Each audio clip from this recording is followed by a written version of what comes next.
Bulgaria ने पश्चिमी देशों को आगाह किया है यूक्रेन को हथियार ना दे। ये कहा बुल्गारिया के राष्ट्रपति ने।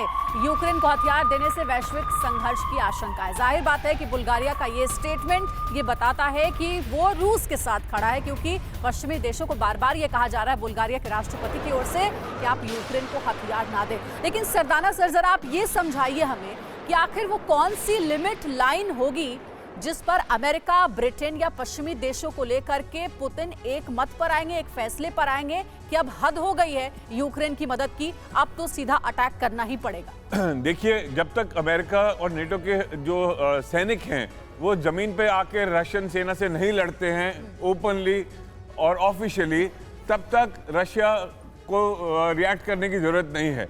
ये टैंक दे लें, ये तोपे दे लें, ये जहाज दे लें, इससे रशिया को कोई फर्क नहीं पड़ने वाला, मेरा मानना ये है। लेकिन इन्हीं हथियारों की बदौलत तो रूस के सैनिक मारे जा रहे हैं सर। ये देखिए, आप रूस बड़े पैमाने पर अपने सैनिकों को खो रहा है। देखिए, वॉर का जो नेचर है उसमें तभी वॉर में ही कहते हैं सैनिक मरेंगे, पीस टाइम में तो नहीं मरेंगे।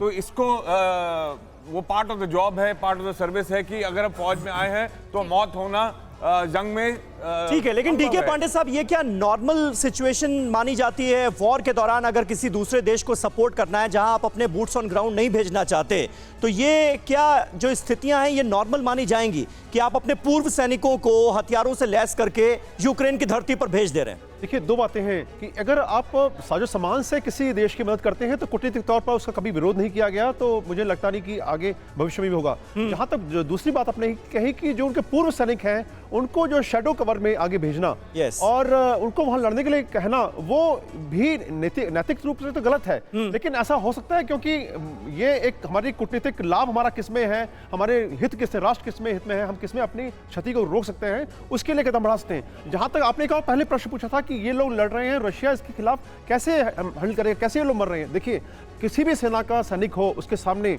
अगर कोई दुश्मन आता है, वो चाहे मर्सनरी हो, चाहे नॉन मर्सनरी हो, चाहे फौजी हो, चाहे कोई भी, और उसके हाथ में हथियार है, तो वो फूल देने नहीं आ रहा है। इसमें जो पहले मारेगा वो रहेगा और जो सामने है वो टारगेट है।